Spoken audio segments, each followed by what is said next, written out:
الحمد لله رب العالمين وبه نستعين والصلاة والسلام على سيد المرسلين وعلى آله وأصحابه أجمعين. سبحانك لا علم لنا إلا ما علمتنا إنك أنت العليم الحكيم ولا حول ولا قوة إلا بالله العلي العظيم. اللهم إنا نسألك علما نافعا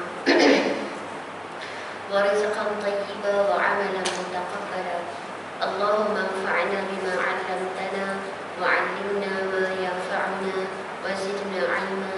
وصلى الله على سيدنا محمد وعلى آله وأصحابه أجمعين والحمد لله رب العالمين.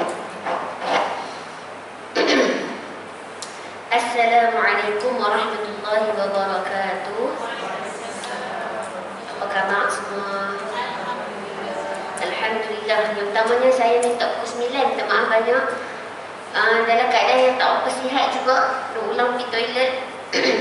dua orang, suami isteri. Habis dalam rumah tu duk pergi lihat masuk toilet kan.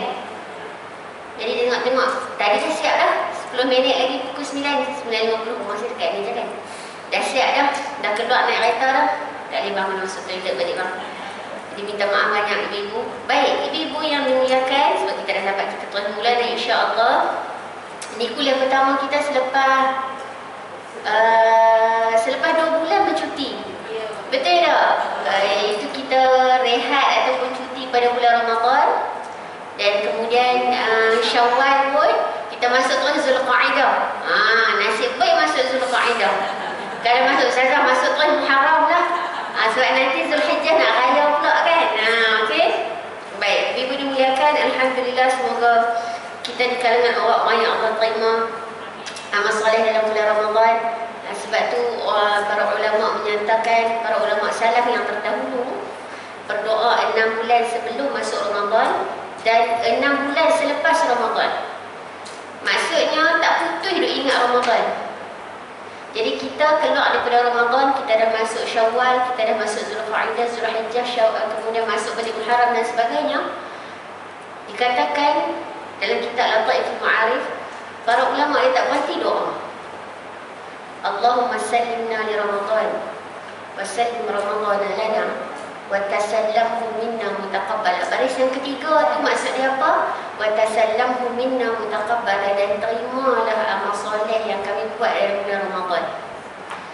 Sebab tu para ulama salaf kata 6 bulan sebelum para ulama bincang, para ulama doa nak jumpa Ramadan. 6 bulan selepas Ramadan para ulama doa agar apa yang dah buat dalam bulan Ramadan tu semua diterima. Adapun berpuasa, adapun tilawah, adapun tadarus, adapun tadabbur, adapun infak, sedekah, jamu orang makan, qiyamul lail, tarawih, semua amal soleh dalam bulan Ramadan tu diterima. So ibu, saya ingatkan kepada saudara kita semua, walaupun dah keluar daripada Ramadan, doa semoga Allah terima. Saya doa apa nak ingat lagi? Doa Nabi Ibrahim dan juga Nabi Ismail itu antara doa untuk Allah terima amal soleh kita. Rabbana taqabbal minna. Lagi? Alah, Ustazah baca hujung-hujung, perempuan baca hujung-hujung tu pun boleh juga dalam solat. Rabbana taqabbal minna du'aana wa salatana wa siyamana wa ruku'ana wa sujudana. Yang tu pun boleh juga. Okey, kalau doa Nabi Ibrahim, kita cari set doa Nabi Ibrahim, so ibu boleh catat. Ataupun yang dah ada mushaf di sebelah, boleh buka terus. Ini doa Nabi Ibrahim dan juga Nabi Ismail ketika mana meninggikan Kaabah. Dalam Al-Quran muka surat 20 ayat 127, surah yang kedua, surah Al-Baqarah. Ini ibu, doa ini antara doa yang ibu kena hafal. Okey, baca setiap hari. Sejarah ayat ini atau sirah di sebalik ayat ini saya tak cerita lanjut. Tapi yang tadi saya cerita secara ringkas itu, ini doa Nabi Ibrahim dan Nabi Ismail ketika mana meninggikan pembinaan Kaabah, dan akhirnya kedua-dua mereka berdoa agar Allah terima amal soleh mereka itu. Ayat 127 saya baca dulu nah. Bismillahirrahmanirrahim. Wa idh yarfa'u Ibrahimul qawa'ida minal baiti wa Ismail Rabbana taqabbal minna innaka antas sami'ul alim. So doa tu dekat mana? Dekat Rabbana. Rabbana taqabbal minna innaka antas sami'ul alim. Ayat 128 tu ada doa lagi. Tapi yang saya nak spesifik doa 127 tu, Rabbana taqabbal minna innaka antas sami'ul alim. 7 perkataan je ibu. Ibu boleh hafal yang ni. Apa maksudnya? Rabbana, wahai Tuhan kami. Taqabbal minna, terimalah minna, daripada kami. Ini maksudnya terimalah apa kerja buat kami ni. Kami puasa, kami semayang, kami sedekah, wakaf, zakat, kami mengaji, kami beribadah, kami beramal soleh. Terimalah. Innaka antas sami'ul alim. Sesungguhnya innaka anta, kamu ini wahai Allah, as-sami', maha mendengar, al-alim, maha mengetahui. Okey, so surah Al-Baqarah ayat 127. Muka surat dalam Quran 20. Okey, so mula doa dekat mana? Rabbana, wahai Tuhan kami itu. Tengok ibu, Nabi Ibrahim dengan Nabi Ismail ni Nabi kan? Nabi kan? Nabi Ibrahim ni Abul Anbiya, iaitu bapa para Nabi gelarannya. Nabi Ibrahim ni anaknya Nabi Ismail dengan Nabi apa? Kena buat teka-teki ni. Nabi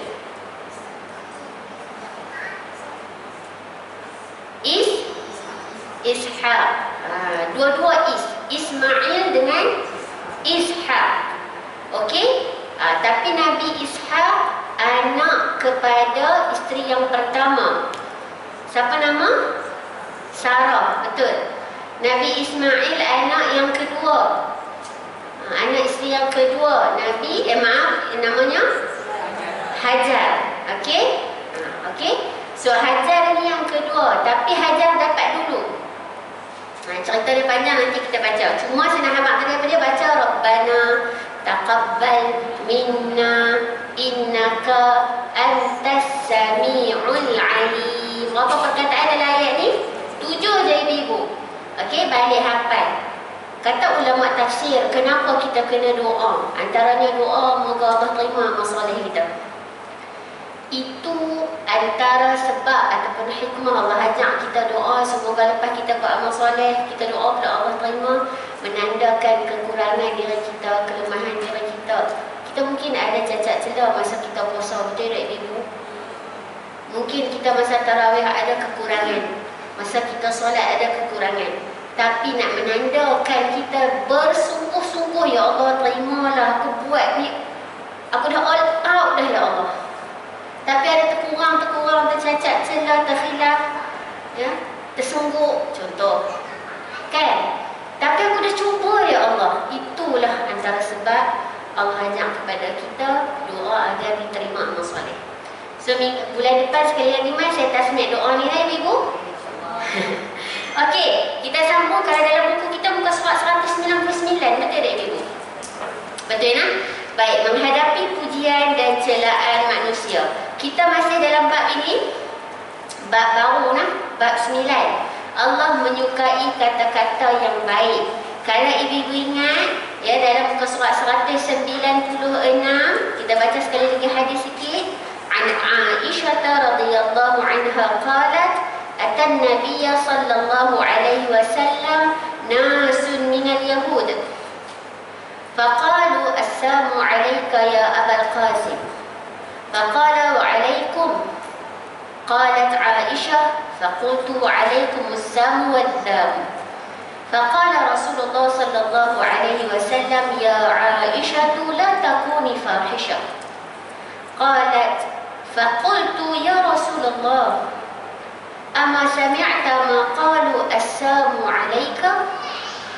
قال أليس قد رددت عليهم الذي قالوا؟ قلت وعليكم. Ini antara perbualan Nabi dengan juga bersama dengan Sayyidatuna Aisyah radhiyallahu anha. Yang mana Aisyah cerita dekat kita ni, an Aisyah daripada Aisyah radhiyallahu anha. Aisyah ni ibu, kalau daripada sudut usia, ya, beliau antara isteri yang kita katakan usianya muda di kalangan isteri-isteri zaujatin Nabi sallallahu alaihi wasallam. Nabi ada 11 orang isteri. Yang ni kita kena tengok ibu daripada sudut pandang Islam dan perbincangan ilmu yang sebetulnya, jangan ikut nafsu. Sebab apa, kadang-kadang kalau kita tengok sebahagian perjuangan, kononnya perjuangan pada masa kini ni tak berlandaskan Islam. Jadi dia marah, macam mana Nabi boleh kahwin dengan orang muda dan sebagainya. Saya tak bincang itu hari ni. Okay, tapi poin dia, ini wahyu. Dekat orang lain bukan macam tu. Dekat Nabi ada special case. Sebab Nabi adalah Nabi. Tapi saya tak cerita lanjut. Nak cerita kata, walaupun Aisyah di usianya muda ibu, tapi sangat pintar, cerdas, sangat bijaksana. Sehingga menjadi rujukan para sahabat.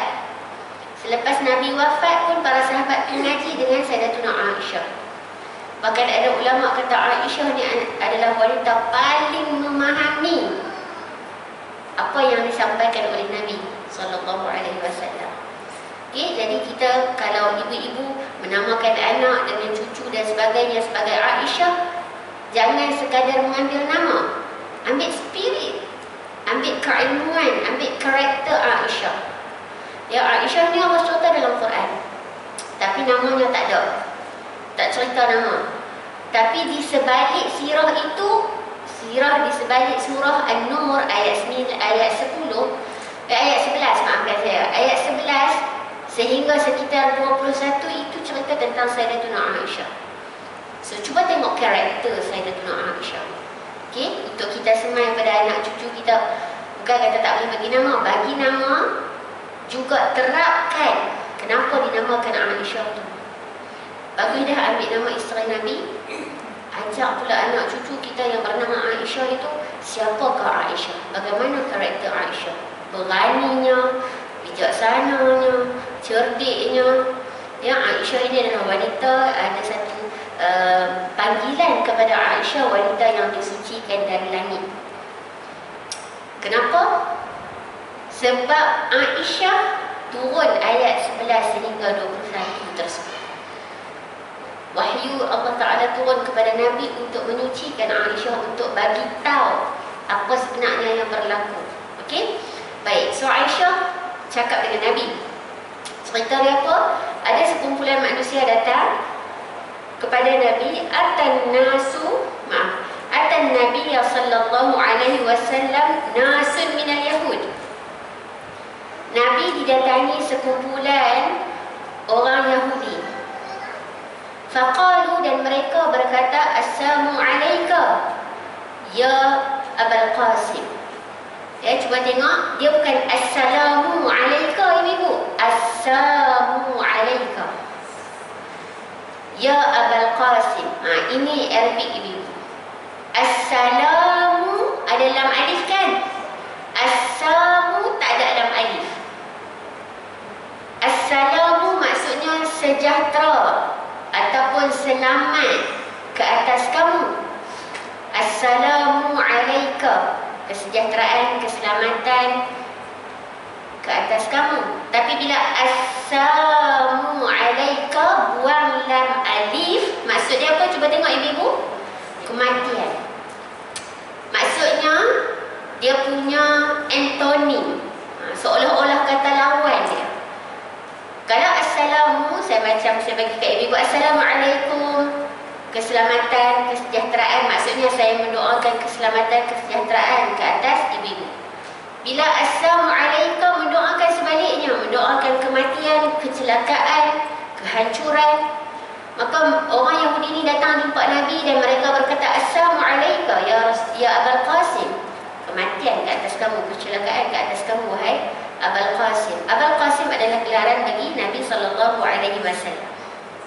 Sebab apa anak Nabi nama Qasim? Okey.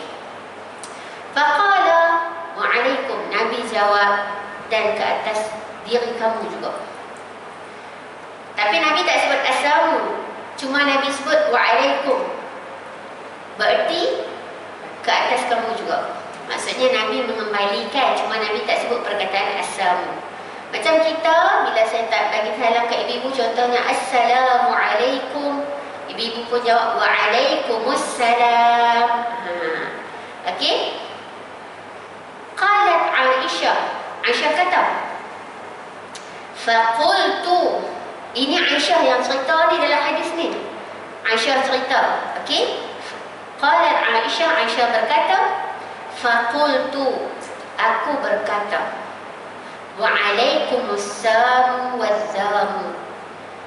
Bahkan ke atas diri kamulah kematian, assamu, kehancuran, wazzamu, dan kehinaan.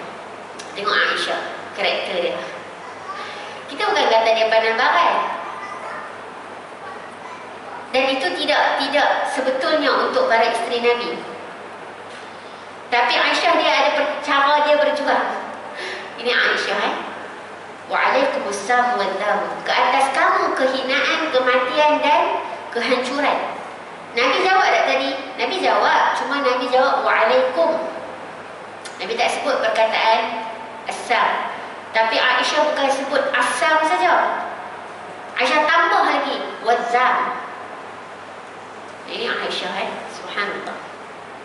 Faqala Rasulullah sallallahu alaihi wasallam. Rasulullah dengar Aisyah kata macam tu. Rasulullah kata apa? Ya Aisyah, la takuni fahisha. Wahai Aisyah, jangan jadi wanita yang berkata keji. Jangan cakap macam tu Aisyah. Dan Aisyah ni muda kan ibu-ibu? Aisyah ni dia banyak kerena. Dengan perkataan yang boleh kita guna pada zaman sekarang adalah dia ada banyak kerena, dia ada banyak ragam. Even though dengan isteri-isteri pun dia ada strategi. Ada strategi. Orang muda, dia orang banyak idea, orang pintar. Tapi pintar dia bukan ragam saja pintar dia ibu. Pintar dia ilmu, pintar. Wanita yang paling cerdik, masya-Allah.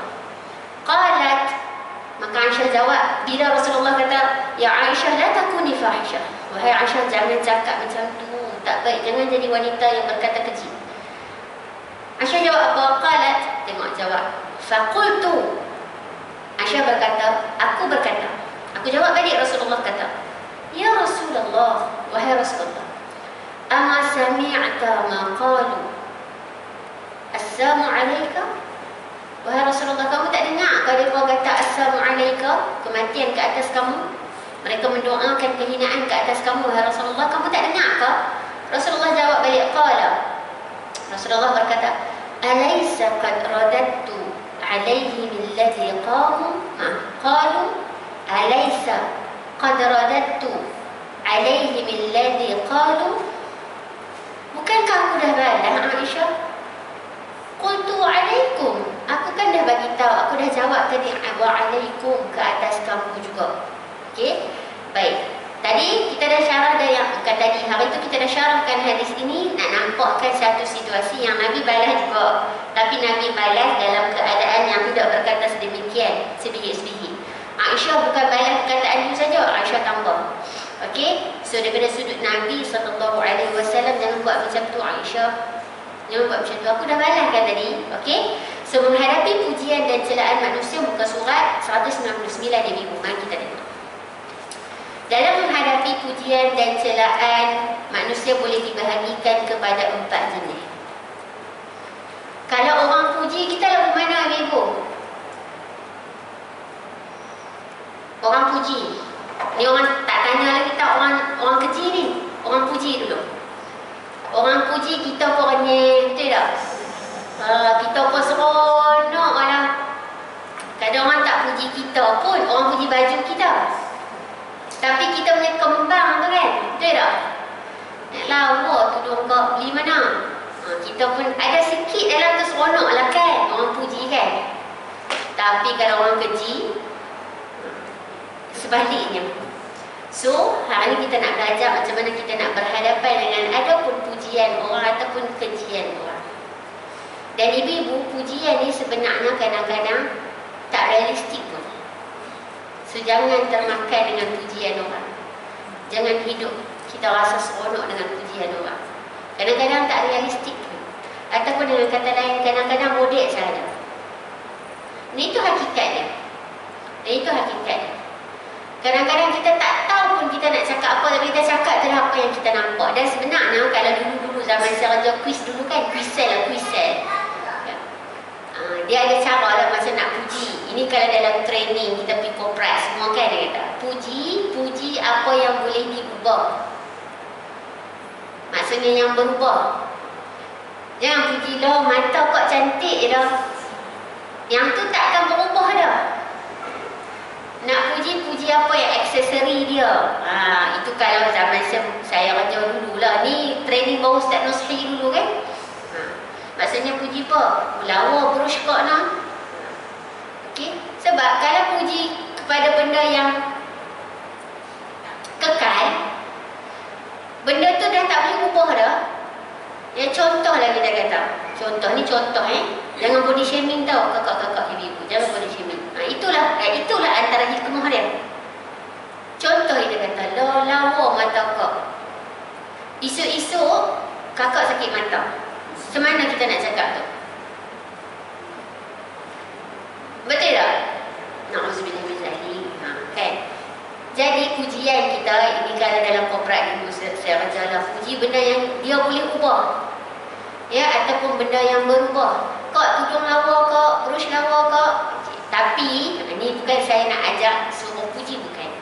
Saya nak bagi tahu kat ibu-ibu, itulah maksudnya. Pujian ni kadang-kadang tak realistik.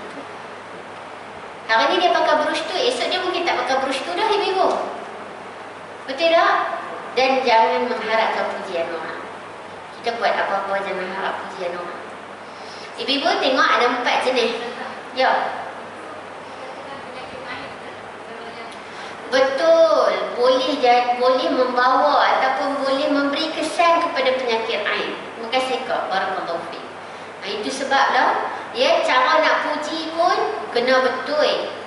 Betul dia tu tak payah puji dah. Puji tak payah puji depan-depan. Sebab apa, pujian ni pun kadang-kadang boleh membawa kesan yang negatif ataupun kesan buruk. Contoh kak kata tadi, ya, penyakit ain.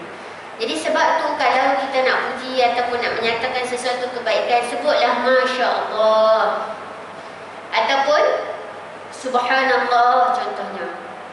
La haula wa la quwwata illa billah. Ataupun juga ibu-ibu kembalikan. Yang pertama sekali adabnya sebenarnya adalah mengembalikan pujian kepada siapa?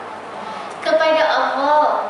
Orang yang terima pujian tu pun janganlah bila kata, kak lawa kak hari ni, biasalah. Ataupun kak hari ni lain macam kak, lawa nampak muda. Baru tahu kak. Kan? Kita seronok. Sebab tu bila kita dapat respon macam tu, kita pun respon yang menggembirakan. Macam saya sebutkan, pujian tu tak kekal. Dan pujian tu tak, kadang-kadang tak realistik pun. Mungkin dia puji betul, mungkin sekadar berbasa-basi. Kan? So kita yang kita duk kembang ni, lah biasalah kak, macam itulah contohnya. Jadi katakanlah nak puji, katakanlah nak puji, Masya Allah kak, lain kak hari ni cantik. Lepas 2 bulan tak jumpa, kita pun Alhamdulillah, hadha min fadli Rabbi. Segala puji bagi Allah. Apa yang aku ada ni semua daripada kurniaan Allah.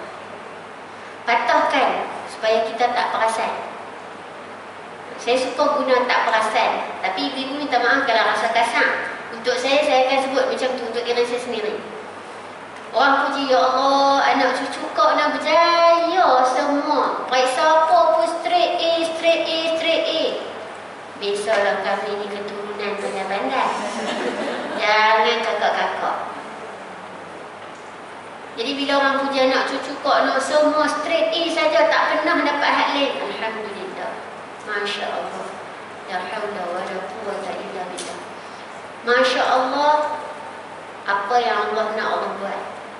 Apa yang Masya Allah tu maksudnya apa yang Allah nak. Masya Allah, apa yang Allah nak tu Allah buat. Itulah lebih kurang terjemahan ringkas saya. Jadi kita sambung, la haula wala quwwata illa billah. Tak ada daya, tak ada keupayaan, tak ada kekuatan melainkan dari sisi Allah. Dalam arti kata lain, bila orang puji macam tu, kita nak beritahu hak kami dapat ni Allah yang nak, Allah yang bagi. Kami tak boleh buat sendiri ni, Allah yang bagi kekuatan, Allah yang bagi daya. So yang ni antara cara kita nak menerima pujian dan nak memuji orang. Yang puji itu pun ada adab dia, yang menerima pujian itu pun ada adab dia. Okey? Baik, jom tengok 4 jenis ni, Ibu. Yang pertama, manusia yang membalas kembali apa yang dikatakan kepadanya. Jika baik yang dikatakan, maka baiklah dibalasnya. Jika buruk, maka buruk jugalah balasannya. Ini jenis pertama. Dia dapat apa, dia bagi hak tu. Seolahnya what you give, you get back.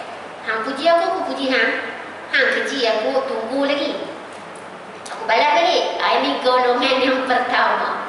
Golongan kedua, Ibu, manusia yang tidak akan bertindak balas dengan sebarang perkataan baik dan buruk yang dilemparkan ke atasnya.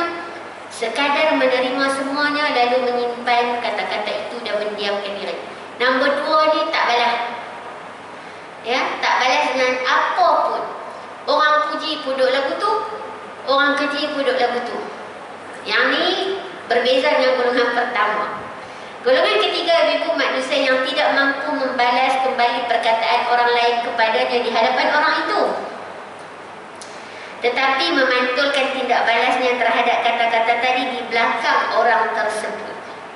Depan-depan tak buat, tapi belakang-belakang tunggulah. Okay?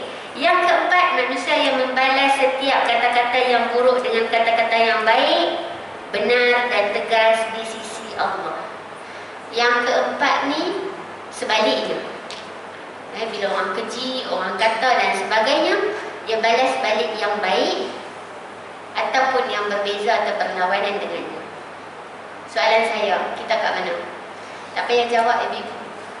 Yang ni Ibu balik muhasabah sendiri, saya pun muhasabah. Aku duduk nombor 1 ke? Hang bagi bunga, aku bagi bunga. Hang bagi akak, aku bagi akak. Kan? Ataupun nombor 2, tak balas apa-apa pun, redha je lah. Redha tu dalam bahasa kita, Ibu. Yang nombor 3 tadi, depan-depan aku tak balas, belakang hang siap. Aku forward dalam grup taman. Contoh. Nombor 4, orang bagi batu, tapi tak apa, aku bagi buah. Aku bagi buah hasil daripada batu tadi, kan? Contohnya begitu. Dari 4 ini soalan dia, yang mana kita? Menjadi salah satu daripada keempat-empat jenis manusia ini adalah satu keharusan dalam hidup kerana manusia ada perasaan. Ini satu benda, Ibu, kita nak katakan inilah kita. Kadang-kadang kita duduk dalam semua golongan, kan? Tengok pula dengan siapa kita duduk berdepan tu. Kadang-kadang kalau orang depan kita ni kita balas balik, lagi jadi buruk. Ingat tak hari tu kita belajar tentang memaafkan, kan? Kita kata syarat taubat untuk bersama, kalau dosa kita dengan Allah Ta'ala ada 3. Azam tinggalkan, azam tak membuat dah, taubat betul-betul taubat nasuha. Betul kan, Ibu? Kalau dengan manusia, tambah lagi 1, betul tak? Kembalikan apa yang kita ambil daripada dia. Termasuk kalau kita pernah mengumpat dia, pergi minta maaf. Kalau kita ingat syarat ni, Ibu, kita takkan cakap pasal orang, betul tak? Jenuh juga ni, nak pergi cari balik minta maaf. Itu kalau orang yang tak balas balik. Tiba-tiba lah kan, kita pergi jumpa si A ni minta maaf lah 24-20 tahun. Dia pula, hang mengumpat apa? Hang bentang balik daripada tahun pertama. Hang kata apa kat aku? Hang tulis kat mana? Aku takkan maafkan hang. Kalau pi jumpa tu jadi lebih teruk, maka apa dia? Ingat kita mengaji dulu, Ibu. Apa dia? Mendoakan kebaikan untuk dia. Ya, sebetulnya memang kena pi jumpa, minta maaf. Kalau ambil barang dia, bagi balik. Kalau pernah mencalahkan image dia, kembalikan. Tapi kalaulah dengan cara tu kita pergi balik minta maaf, jadi lebih teruk, jadi lebih buruk, nak jadi elok, cantum elok, cari balik, maka tak payahlah pergi mengaku macam tu. Doakan kebaikan untuk dia. Ya Allah, ampunkanlah doa si fulan. Ya Allah, terimalah amal soleh dia, ya Allah. Ya Allah, berkatilah kehidupan dia, usia dia, anak cucu dia, ya Allah. Rahmatilah kehidupan dia, ya Allah. Doa, buahkanlah rezeki dia, ya Allah. Panjangkanlah usia dia, ya Allah, dalam kesihatan, keberkatan dan ketaatan, ya Allah. Doa kebaikan untuk dia. Okey, sama juga dekat sini. Kan, kalau kita pergi mengaku, kalau kita balas balik, mungkin yang jadi tu lebih buruk, lebih teruk. Okey, maka ini kita nak beritahu, ini kadang-kadang menjadi rencam dalam kehidupan kita, jadi ragam dalam kehidupan kita, keharusan. Okey, tapi ibu-ibu, apa yang kita nak belajar daripada topik ni? Adakah kita kekal nak jadi orang kata kat kita, kita balas balik orang? Ataupun orang kata jahat kat kita, kita balas balik yang baik ke orang? Tapi susah dah nak jadi yang kedua tu, ibu-ibu. Yang nombor 1 ke nombor 2 susah? Nombor 1 ni daripada 4 golongan yang saya pecah, dia jadi 2 je paling senang. 1, orang kata buruk kat kita, kita balas balik. 2, orang kata buruk kat kita, kita doa balik yang baik dekat dia. Mana yang lebih senang? Senang nombor 1, ibu. Tadi Aisyah ambil balik perkataan Assam, Waalaikumsalam wadzam, tambah lagi. Kita bukan mencela Aisyah dengan salah faham, ibu. Apa yang disifatkan, apa yang tadi Aisyah buat adalah tindakan yang biasanya menjadi keharusan manusia. Hang kata balik, aku kata balik. Ya. Buat kawan saya orang Kedah lah, kami orang Kedah kan. Apa dia? Kawan saya kata, aku kalau pangkah seorang tu, pokok pandan tepi rumah dia, aku tak tengok dah. Pokok pandan ni, ibu. Pokok pandan tepi rumah dia, aku tak tengok dah. Ni geram tu ni, kan? Kawan, ni nak kata exaggerate lah, berlebih-lebihan lah nak bagi tahu kata. Kawan saya seorang lagi dia kata, aku kalau pangkah seorang tu, bumbung rumah dia, aku tak jeli lah. Bumbung rumah.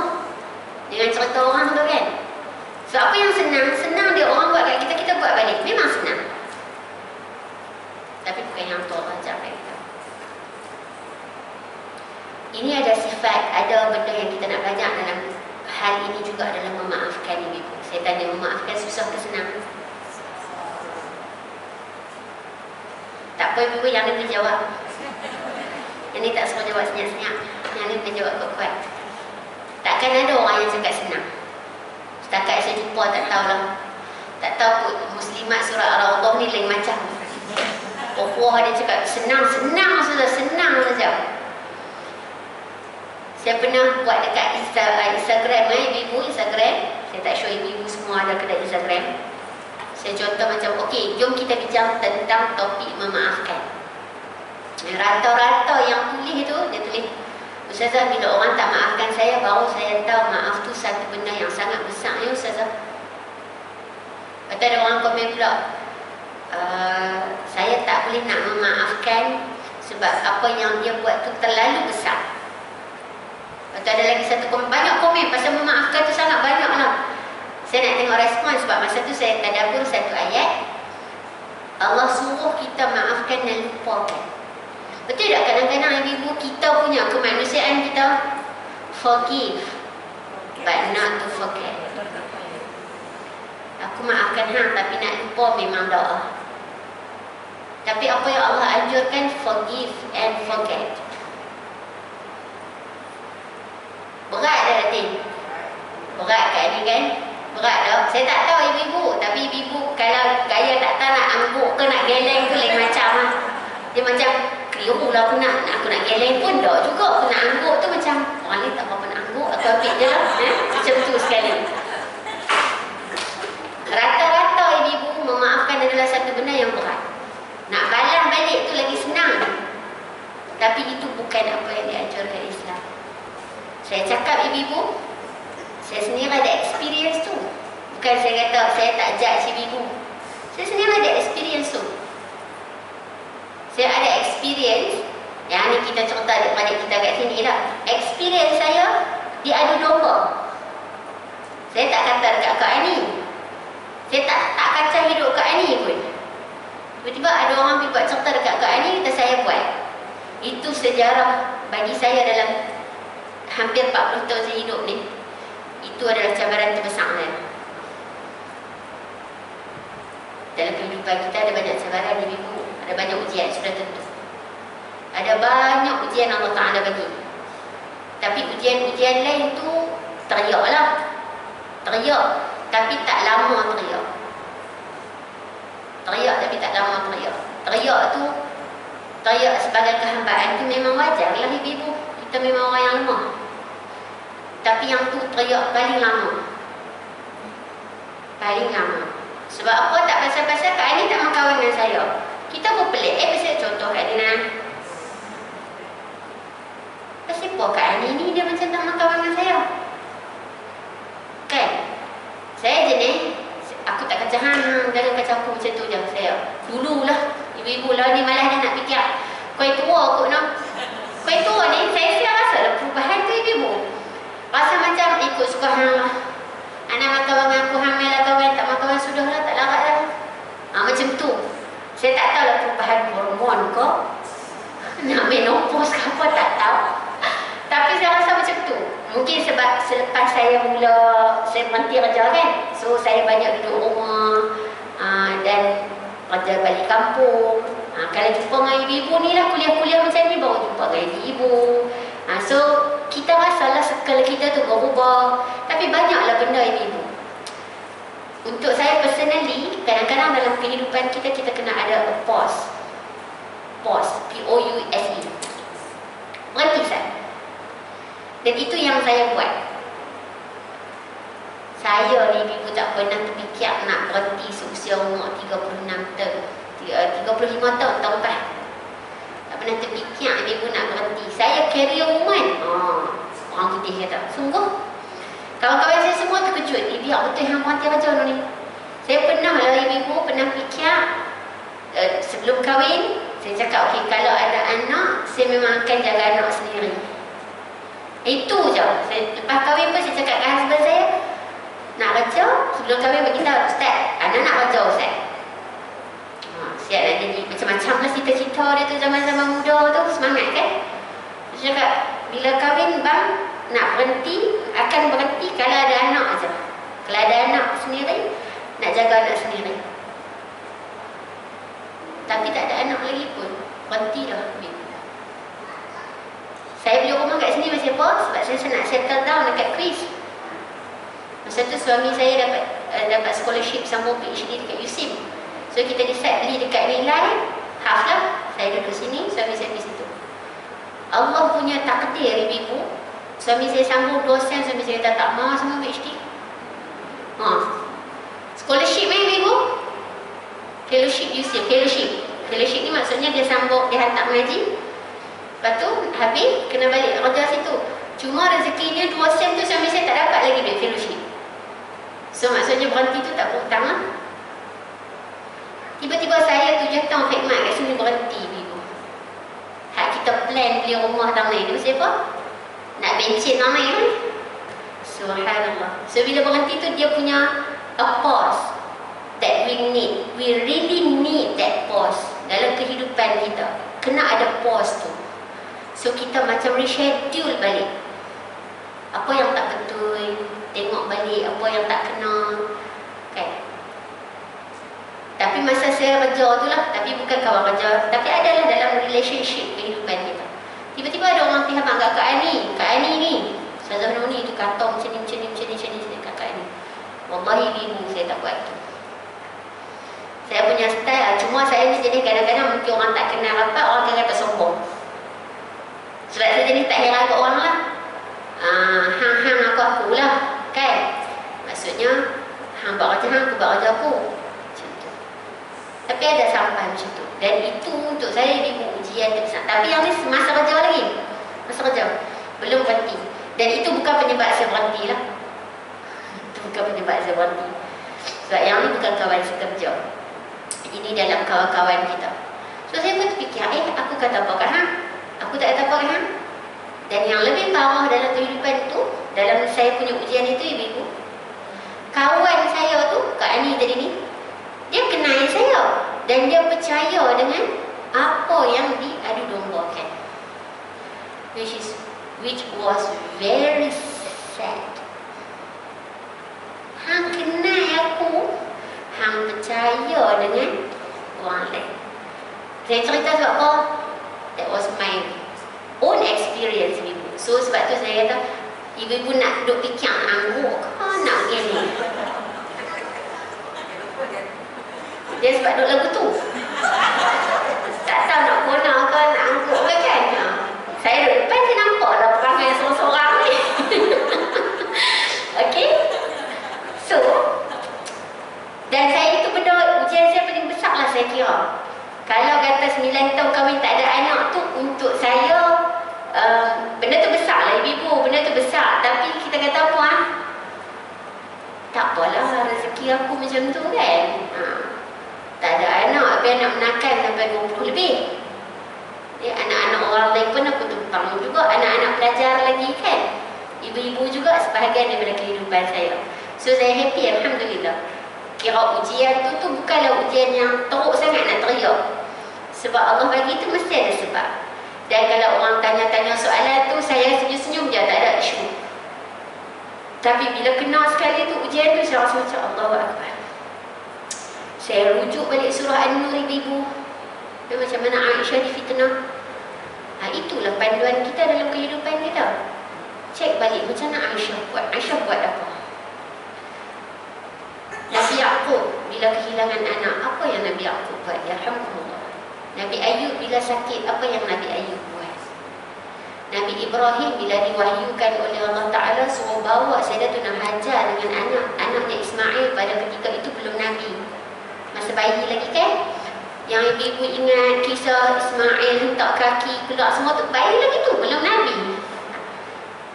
Nabi Ibrahim diwahyukan untuk bawa isteri dan anaknya pergi duduk dekat satu lembah yang tak ada orang hidup, ibu-ibu. Masa itu belum jadi kota Mekah yang macam kita duk pergi umrah haji ni. Belum ada macam tu. Tak ada makanan, tak ada penduduk. Tanah yang tandus dan kering kontang. Macam mana Nabi Ibrahim nak ikut arahan tu? Dan bagaimana Siti Hajar, dalam orang kita je duk sebut Siti Hajar kalau dalam Arab, dalam tafsir sebut Hajar je. Hajar, dia tanya satu soalan je. Ini keimanan Sayyidatuna Hajar ini. Ulama cerita, Hajar tanya Ibrahim, tanya Nabi Ibrahim, adakah ini arahan Allah Ta'ala? Kamu bawa aku main dekat tanah yang kering kontang ni, nak tinggal aku dengan anak kat sini ni, yang ni Allah suruh kau? Allah kau suruh? Nabi Ibrahim kata, ya. Okey. Kalau Allah suruh, Allah akan jaga aku.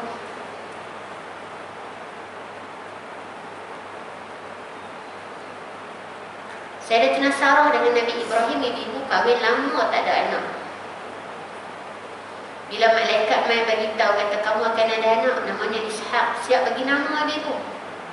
Allah bagi nama siap, bukan bagi anak, bagi nama. Bukan bagi anak dan bagi nama sahaja, bagi tahu Ishaq ini akan beranak pinak. Berarti Nabi Ibrahim dan Sayyidatuna Sarah akan ada cucu daripada keturunan Nabi Ishaq.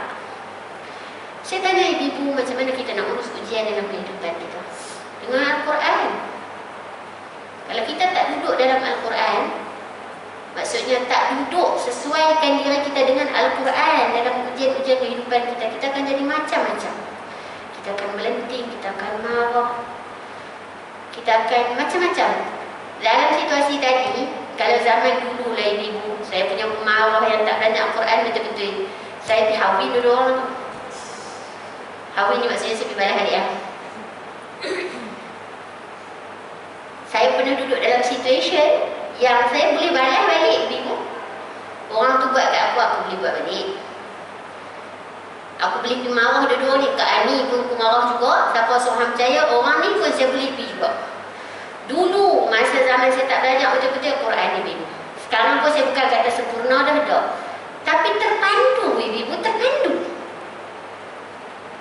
Masa saya dapat cerita tu, kecil hati tak? Ui, kecil hati ibu teriak dekat seminggu.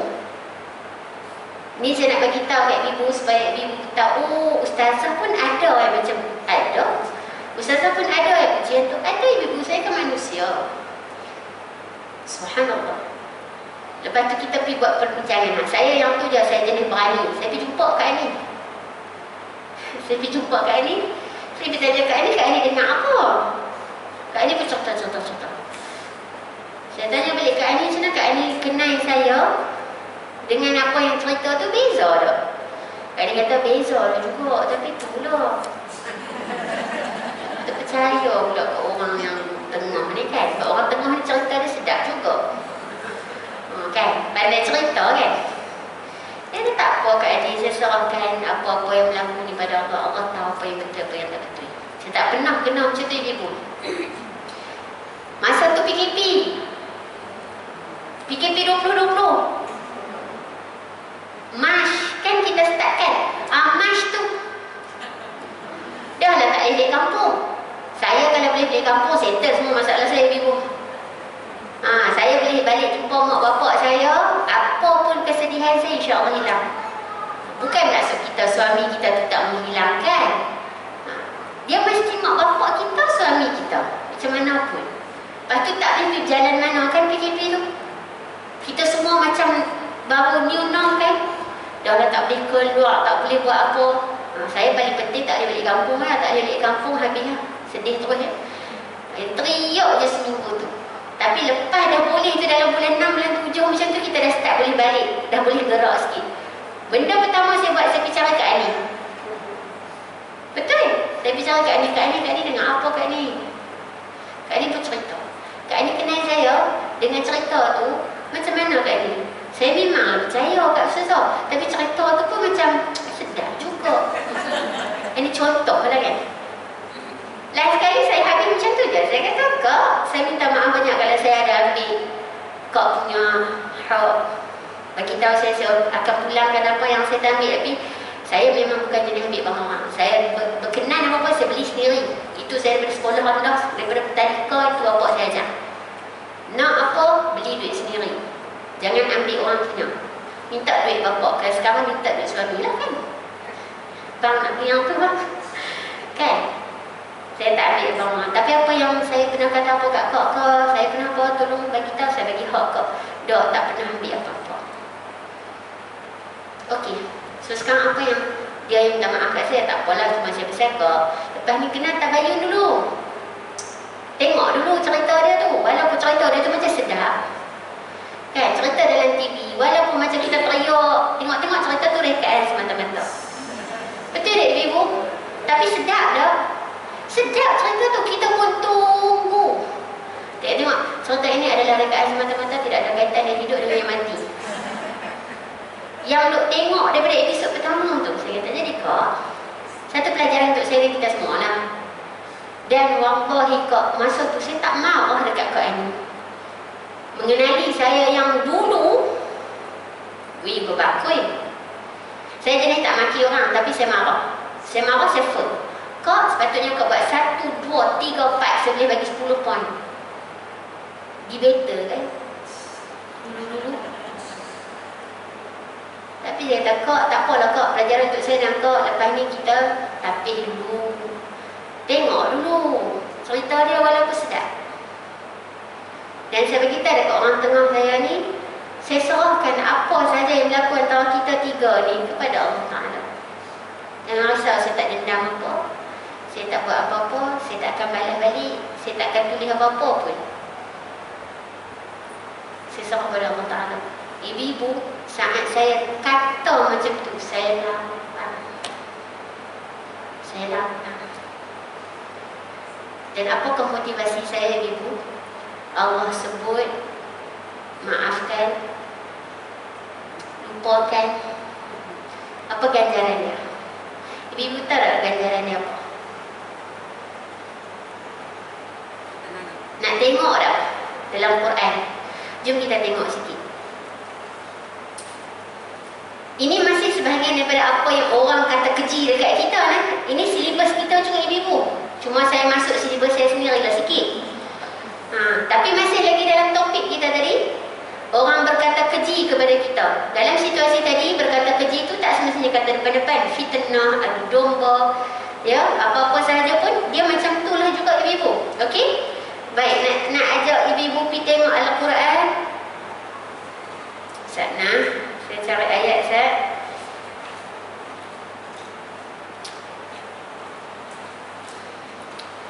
Muka surat dalam Quran 352.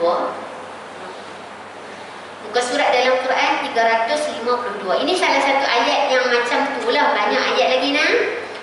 Surah An-Nur. Surah An-Nur adalah surah yang ke-24. Ayat 22 ini.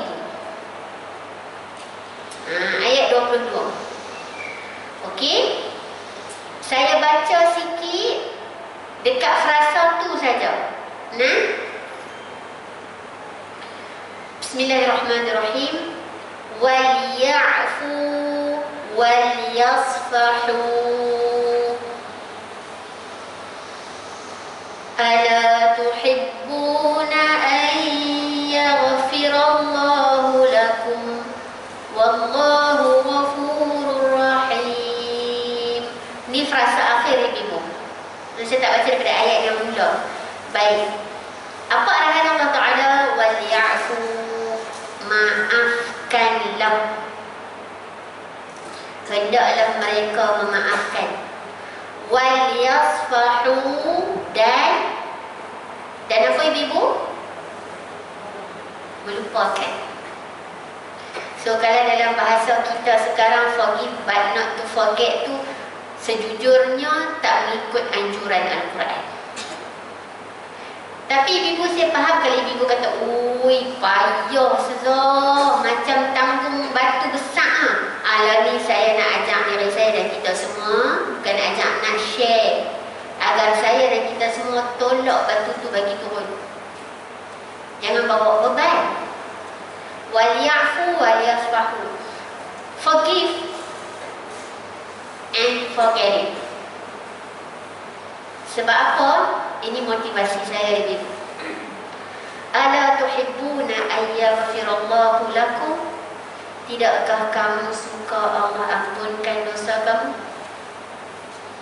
Wallahu ghafurur rahim. Sesungguhnya Allah Maha Pengampun lagi Maha Pengasih. Soalan saya, apa motivasi dia ibu?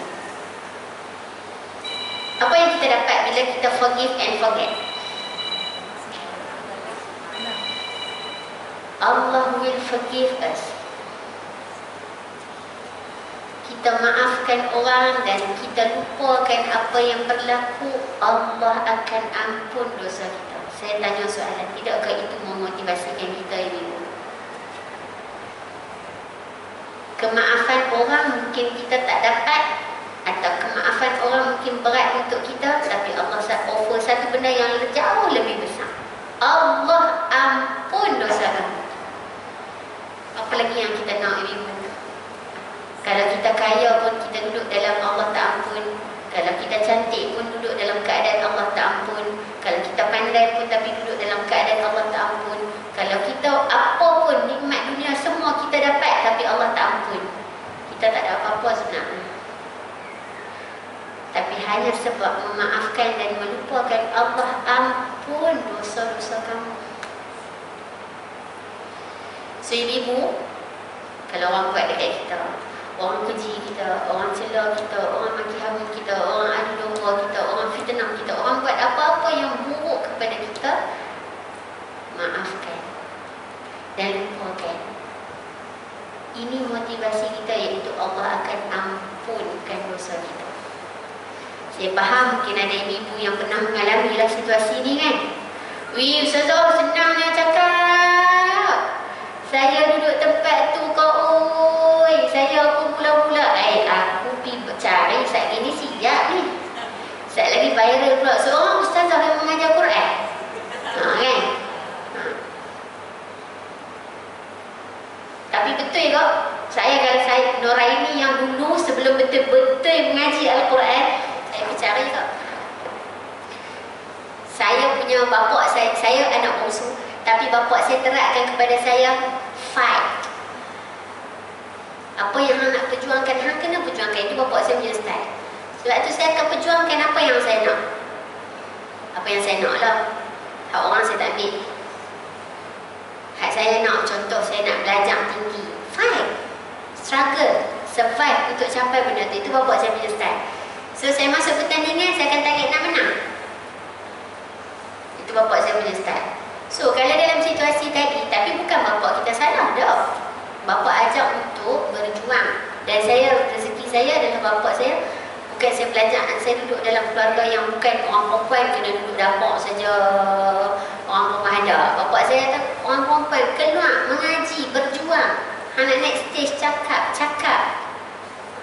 Contohnya lah macam tu. So kita dah ada jiwa fighter tu kan. Adakah salah? Tak salah. Cuma fighter saya dalam situasi tadi, saya pergi carilah. Saya bagi selesai lah. Sebab saya tak mau bangkit balik tidur, duduk tidur, tapi dalam keadaan tak settle lagi ni. Masalah kita tak settle lagi, tak boleh lena macam tu ibu. Elok PKP, buka saya, benda pertama saya buat, saya tak balik Kedah dulu ibu. Dia pengorbanan saya. Saya cari Kak Ali dulu. Saya apa-apa, saya balik Kedah dulu. Tapi kali ni saya bicara Kak Ali dulu. Dengan orang tengah ni. Saya cakap, aku duk cerita apa? Aku buat apa? Aku ada ambil apa? Aku tak ambil apa-apa. So, rupanya ada lah benda-benda tak settle. Jealous ke apa, saya pun tak sure lah. Mungkin juga sebab saya tak berapa heran orang punya kehidupan. Itu kekurangan saya lah. Jadi, tak tahulah apa yang berlaku. Jadi, saya kata, Kak Ani dan orang tengah, saya serahkan apa yang berlaku dalam kita tiga ni pada Allah Ta'ala. Saya tak akan balas dendam apa-apa, saya tak akan tulis, saya tak akan apa-apa. Saya akan cuba ikut apa yang Allah sarankan, memaafkan dan melupakan, insya-Allah. Sebab saya harap Allah ampunkan juga saya. Tapi kalau kau yang ada, saya tengoklah ada yang geleng kepala, susah. Tak mungkin. Tak mungkin sesenang tu. Saya faham. I was there. I was in that situation. Hampir 40 tahun hidup. Itu kali pertama saya kena macam tu ibu. Terduduk. Teriak. Seminggu lebih saya teriak benda tu saja. Husband saya sampai risau. Sebab tak pernah teriak macam tu. Teriak nak balik kampung je lah. Tapi ni teriak sebab tak sangka pasal apa kau puji aku macam ni. Tapi saya patah balik ibu. Saya bagi tahu kat ibu. Macam mana Nabi Ibrahim bila ada arahan begitu. Macam mana Nabi Ibrahim bila Allah Ta'ala arahkan untuk sembelih Nabi Ismail. Bagaimana Nabi Ayub. Bagaimana Nabi Muhammad bila ada orang main provok. Nabi balas balik tak? Nabi Nuh alaihissalam ibu 950 tahun ajak orang. Ini bukan situasi kita, saya tak pernah ajak orang dah. Situasi dia ujian, topik dia ujian. Ujian Nabi Nuh berdakwah 950 tahun ibu. Sedikit sangat yang beriman. Siap dalam surah Nuh, Allah cerita pula kaum Nabi Nuh, bila Nabi Nuh pergi berdakwah, kaum dia buat macam mana ibu? Saya minta izin buka Ustaz. Mas, ibu pakai lah kan? Dia buat macam mana? Tutup telinga. Mereka yaj'aluna asabi'ahum fi azanihim, memasukkan jari mereka di dalam telinga, merujuk kepada tutup telinga, tak mau dengar. Bukan sekadar tak mau dengar, ambil lagi baju ataupun pakaian mereka tutup muka, tak mau tengok dan duduk. Bukan maksud jenis ujian tu sama, tapi topik dia ujian. Topik dia cabaran. Tapi Nabi Nuh balas kau. Tapi ibu jangan guna macam ni. Mereka Nabi susah. Saya jam lah. Kalau ibu jawab, itu Nabi susah. Kita kan bukan Nabi, jam. Saya tak boleh jawab pun. Habislah kuliah kita. Nabi-Nabi, para ulama kata, kisah yang berlaku pada para Nabi, Allah letak dalam Al-Quran. Bukan untuk kita baca semata-mata, untuk kita baca and apply. Nabi Nuh, ibu, selepas dituju macam-macam, maksudnya dengan perkataan, dengan tindakan dan sebagainya, Nabi Nuh buat apa? Cuba tengok. Tapi nak berdoa. So ibu jangan underestimate the powerful of doa. The power of doa. Sebab doa is very powerful. Very powerful. Jangan kata aku doa 10 tahun tak dapat pun Ustazah. Allah bagi bukan ikut cara kita. Allah bagi ikut cara dia. Tetap berdoa. Para ulama kata orang yang tetap berdoa walaupun Allah tak bagi dekat dia, itu tanda dia husnuzan dengan Allah. Itu tanda dia sangka baik dengan Allah. Saya doa 9 tahun, 10 tahun, 11 tahun, tapi tak dapat pun. Tapi saya tetap berdoa. Itu tanda saya sangka baik dengan Allah Ta'ala. Saya husnuzan dengan Allah Ta'ala. Saya yakin dengan Allah Ta'ala. Allah Ta'ala boleh bagi, tapi Allah tak mau bagi lagi. Sebab Allah Ta'ala bagi yang lain dulu. Kita ini, kalau kita kenal Allah Ta'ala, kita akan urus kehidupan kita dengan sebaik-baiknya berpandukan Al-Quran. Adapun kenikmatan kita akan syukur. Adapun pujian kita akan sabar. Adapun orang puji, kita akan puji balik kepada Allah Ta'ala. Kita akan kembalikan balik pujian kita kepada Allah Ta'ala. Adapun Allah puji kita, orang keji kita, orang maki hamun kita, orang adu domba kita, orang fitnah kita, kita sabar. Sebab Allah sebut innama yuwaffas sabiruna ajrahum bighairi hisab. Orang yang sabar pahala dia unlimited. Unlimited. Tak terkira ibu. Itu yang kita cari dalam kehidupan kita. Subhanallah. Ibu-ibu nanti boleh tengok dekat muka surat 200 dan 201. Walaupun saya tak baca satu persatu, tapi saya dah concludekan menjadi 2 kumpulan. Tadi saya kata tadi, yang mana lebih senang, orang kata kita kata balik, ataupun orang kata kita balas balik yang baik. Yang nombor 2 susah, betul tak ibu? Tapi pegang motivasi Allah Ta'ala bagi pada kita tadi dalam surah An-Nur ayat 22. Susah orang kata jahat, orang kata buruk, nak balas baik balik.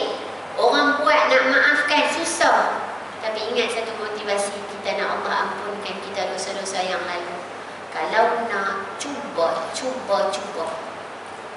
Ya, walaupun ibu-ibu jangan kata, oh Ustazah senanglah cakap. Tak.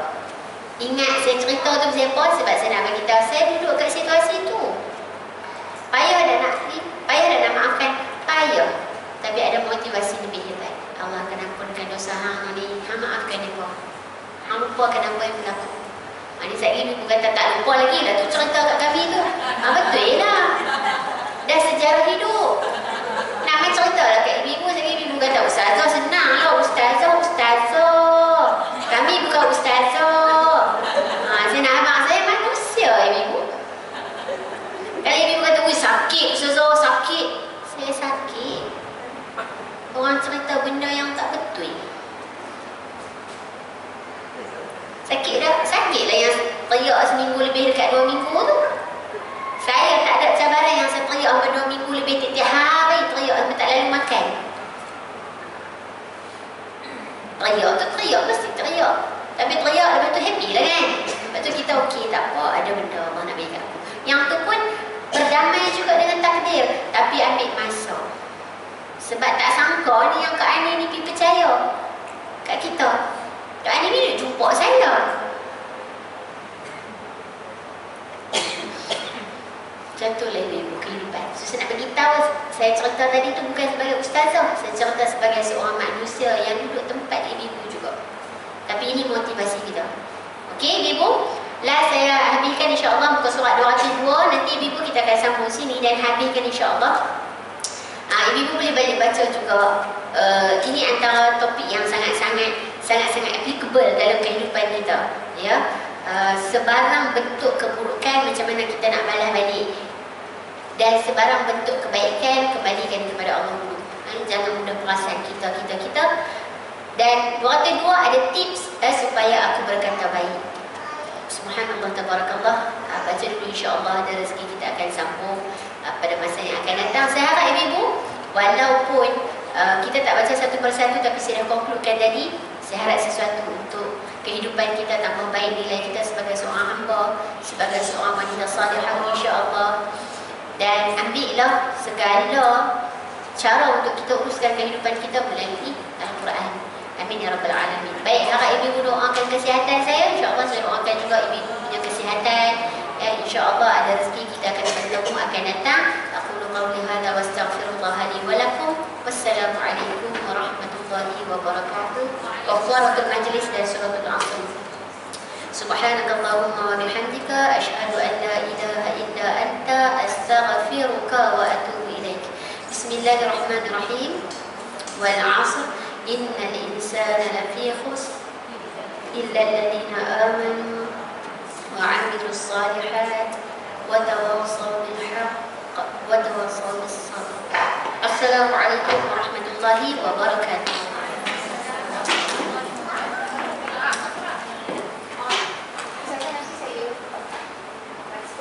Okey Kak. Oh, ada ikan. Terima kasih banyak Kak. Terima kasih banyak.